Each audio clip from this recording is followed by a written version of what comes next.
रतनगढ़ के 7वीं पास शादीशुदा व्यक्ति के साथ लिव इन में रह रही 18 वर्षीय युवती सुरक्षा के लिए एसपी दफ्तर पहुंचे। अजमेर के एक गांव की 18 वर्षीय छात्रा चूरू जिले के रतनगढ़ निवासी शादीशुदा व्यक्ति के साथ लिव इन रिलेशन में रह रही है। दोनों ने दावा किया है कि उन्होंने दिल्ली में लिव इन रिलेशन के कागजात बनवाए। दोनों की सोशल मीडिया प्लेटफॉर्म स्नैपचैट पर दोस्ती हुई थी। दोनों कई शहरों में घूमने के बाद अब चूरू के एसपी दफ्तर पहुंचे, जहां उन्होंने सुरक्षा की मांग की है। मामले के सामने आने के बाद दोनों परिवारों में तनाव का माहौल भी है। अजमेर जिले के समेरिया गांव की रहने वाली 18 वर्षीय शीला कुमावत ने बताया कि वह बीए प्रथम वर्ष की छात्रा है। करीब 6 महीने पहले उसकी स्नैपचैट पर रतनगढ़ निवासी 28 वर्षीय आदित्य सोनी से बातचीत शुरू हुई थी। आदित्य सुनार का काम करता है और 7वीं कक्षा तक पढ़ा हुआ बताया जा रहा है। धीरे धीरे दोनों के बीच बातचीत बढ़ती गई और दोस्ती प्यार में बदल गई।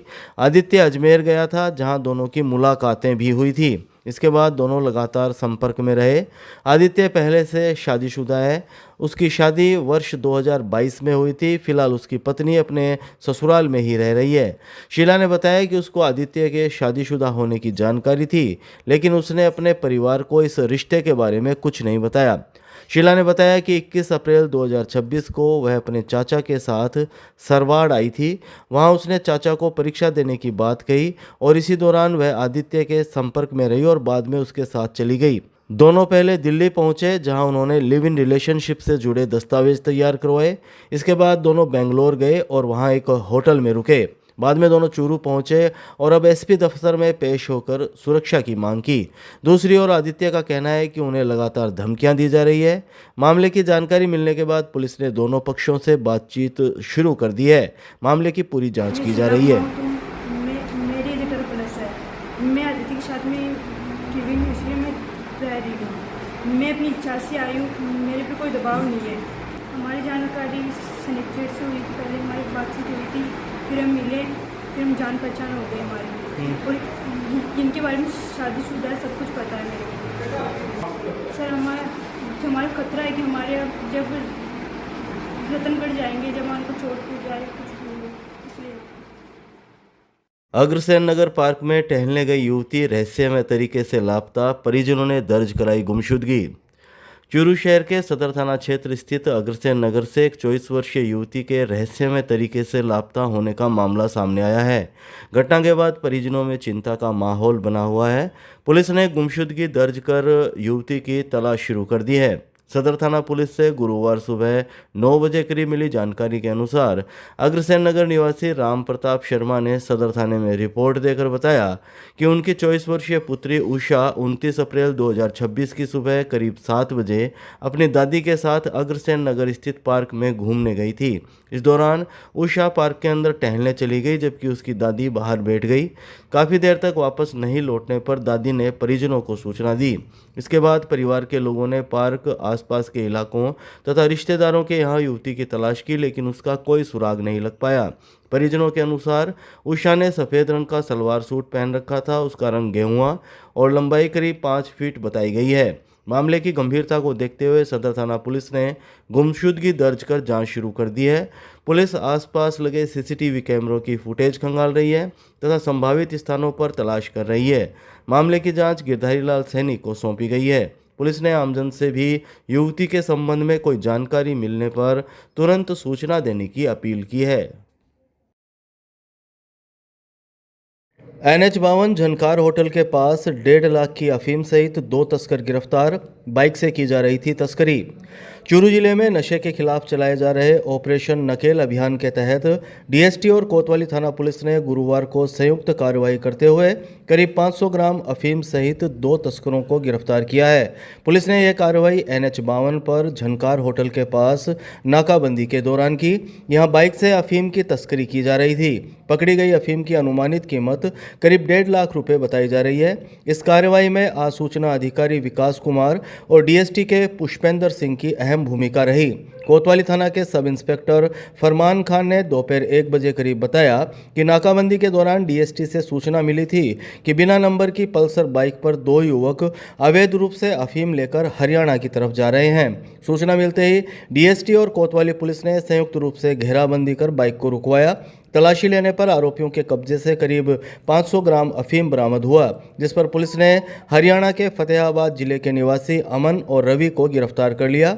प्रारंभिक पूछताछ में सामने आया कि आरोपी चित्तौड़गढ़ जिले के गंगरार क्षेत्र से अफीम लेकर हरियाणा जा रहे थे। पुलिस के अनुसार मुख्य आरोपी अमन के खिलाफ पहले भी हरियाणा में एनडीपीएस एक्ट के तहत मुकदमा दर्ज है। फिलहाल पुलिस आरोपियों से पूछताछ कर रही है और ये पता लगाने का प्रयास किया जा रहा है कि तस्करी के इस नेटवर्क से और कौन कौन लोग जुड़े हुए हैं। पुलिस थाना कोतवाली की टीम और जिला विशेष टीम के सहयोग से NH52 पर झनकार होटल के पास में हमने 2 संदिग्ध लड़कों को मोटरसाइकिल पर रोका, उनसे पूछताछ करी, उनको चेक किया तो उनके पास में लगभग आधा किलो अफीम हमें मिली। जो ये 2 लड़के हैं जिला फतेहाबाद हरियाणा के रहने वाले हैं और मोटरसाइकिल पर चित्तौड़ गंगरार से ये अफीम खरीद के लेके आ रहे थे। इस पूरी कार्रवाई में जिला विशेष टीम और पुलिस थाना कोतवाली के जो FW हैं सूचना अधिकारी विकास की महत्वपूर्ण भूमिका रही। वन उप निरीक्षक फरमान ने इसमें जब्ती कार्रवाई करी और इसको जांच उच्च अधिकारियों के आदेशानुसार पुलिस थाना सदर थानाधिकारी श्री मोटाराम पुलिस निरीक्षक को दी गई है। 2 आरोपी हैं, एक का नाम है रवि, एक का नाम है अमन। ये हरियाणा के जिला फतेहाबाद के निवासी हैं और ये चित्तौड़गढ़ से अफीम लेके आ रहे थे और अपने ही गांव में ले जा रहे थे। इसकी जो अनुमानित कीमत है लगभग 1.5 लाख रुपए से 2 लाख रुपए के बीच में है मार्केट में। बंगाल में जो रिजल्ट आया है वास्तव में अप्रत्याशित है कि जिस तरह से 200 से ज़्यादा सीटें जीती है उन्होंने, इसके पीछे बहुत बड़ा कारण जिस तरह से उन्होंने चुनाव लड़ा और चुनाव नहीं लड़ा, उन्होंने एक तरह से लोकतंत्र का गला घोटने का काम किया। तो चुनाव में सबसे बड़ी चीज़ है कि चुनाव वो तो उसमें जनता के द्वारा चुनी हुई जनता के लिए और जनता की सरकार होती है और उन्होंने उस जनता को भी मताधिकार से वंचित किया। 91 लाख वोट उन्होंने होल्ड रखी कि जिनको या तो निरस्त करने या उनके सर्टिफिकेट जमा होके उनको करना और लाखों लोगों ने 27 लाख से ज़्यादा तो उन्होंने अपने आक्षेप लगाकर उन्हें प्रस्तुत कर दिया कि कोई कह रहा है हम सरकारी कर्मचारी हैं, कोई कह रहा है कि हम तो लगातार यहीं पर से, कोई कह रहा है हमारे मकान रहे, कोई कह रहा है हमारी जमाबंदियाँ रही। 1-2 जने तो ऐसे मीडिया के सामने आए जो कह रहे हम तो खुद काम कर रहे हैं और हमारे नाम काट दिए दूसरी विधानसभा। तो ये हालात हुए तो और फिर उसके बाद चुनाव आयोग ने कहा कि अंतिम दिन तक इनका फैसला करके हम वोटिंग का अधिकार दे देंगे, पर वो भी नहीं हुआ और बहुत बड़ी संख्या में रोककर जो इन्होंने किया।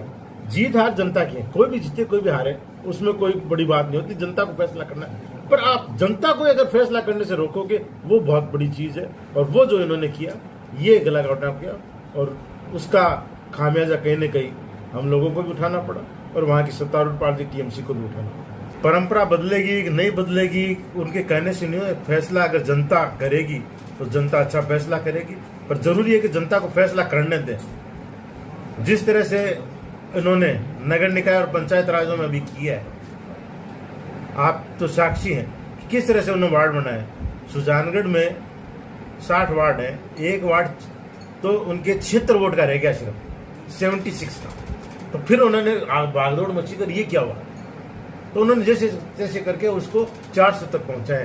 तो वहीं 10 वार्ड ऐसे हैं जो 4000 के ऊपर 3 से 4000 के बीच वार्ड बना रखे हैं और वहीं 20 वार्ड ऐसे हैं जो 500-700 इस तरह इन्होंने परिश्रम करके चुनाव कराए। तो अगर इस तरह ये चुनाव करा कर बात करते हैं तो अलग बात है, अगर वरना जो तरह से चुनाव होता है उस तरह से चुनाव कर ले, आ जाए। कांग्रेस तैयार है, दूध का दूध पानी का पानी में हो जाएगा और जनता अपना फैसला देगी। कांग्रेस मजबूती से आने वाले समय में 2028 में राजस्थान की सरकार बनाएगी, सत्ता परिवर्तन होगा और जनता के लिए सरकार कांग्रेस की बनेगी और जनता के लिए काम करेगी, इस तरह से नहीं करेगी। आज नगर पालिकाओं में तो ये हालत हो गई कि 5 हट गए, बात पहुंचाने वाला कोई है नहीं, वहां सुनने वाले है नहीं, अधिकारी इन्होंने लगा नहीं रखे और ऐसा बेड़ा गर्क हो रहा है नगर निकाय का कि आप पूछो। अभी हाल ही में कोर्ट ने फैसला दिया कि इनको अधिकार दिए जाएं जिनको प्रसाद लगाए, सरकार ने कहा कि नहीं लगाएंगे। ऐसी विरोधाभास चल रही है, तो कैसे काम कर पाएंगे और जिनको अधिकार नहीं दोगे तो वो कैसे काम कर पाएंगे, ये हालात है। टेंडर होने पर पुराने टेंडर उनको चलाए जा रहे हैं, नए टेंडर करने के लिए उनको अनुमति नहीं दे रहे। कैसे काम चलेगा? इसलिए जरूरी है। और यही हालत पंचायत राज की है। सरपंचों को प्रशासक बना दिया पर उनके पास में कुछ काम करने के नहीं दे रहे। पंचायत समिति प्रधान हट गए, प्रशासक जिनको लगा रहे हैं एसडीएम को, एडीएम को, उनके पास समय नहीं है। उनको खुद का काम करने के लिए इतना है। सेटलमेंट के काम चल रहे हैं वो पूरे नहीं हो रहे, रेवेन्यू के काम चल रहे हैं वो पूरे नहीं हो रहे, रोजमर्रा के काम वो नहीं हो रहे। तो वो नगर निकाय पंचायत राज दो के प्रशासक बनाने में वो कहाँ से करेंगे? कहाँ से समय लगे? उनकी मजबूरी भी है, समय भी नहीं है, प्लस वो जो मेन काम है उसके अलावा सेकंड काम इतना दे भी नहीं सकते। हालत बड़ी विकट है। प्रयोगशाला सहायक परीक्षा को लेकर जिला परिषद सभागार में प्रशिक्षण कार्यक्रम आयोजित। 9 व 10 मई को जिले के 24 केंद्रों पर 6504 अभ्यर्थी देंगे परीक्षा। चूरू जिले में राजस्थान कर्मचारी चयन बोर्ड की ओर से 9 और 10 मई को आयोजित होने वाली प्रयोगशाला सहायक भर्ती परीक्षा को लेकर जिला प्रशासन ने तैयारियां पूरी कर ली है। परीक्षा से जुड़े उप समन्वयक, केंद्र अधीक्षक, अतिरिक्त केंद्र अधीक्षक और ऑब्जर्वर का प्रशिक्षण गुरुवार को चूरू जिला परिषद सभागार में आयोजित किया गया।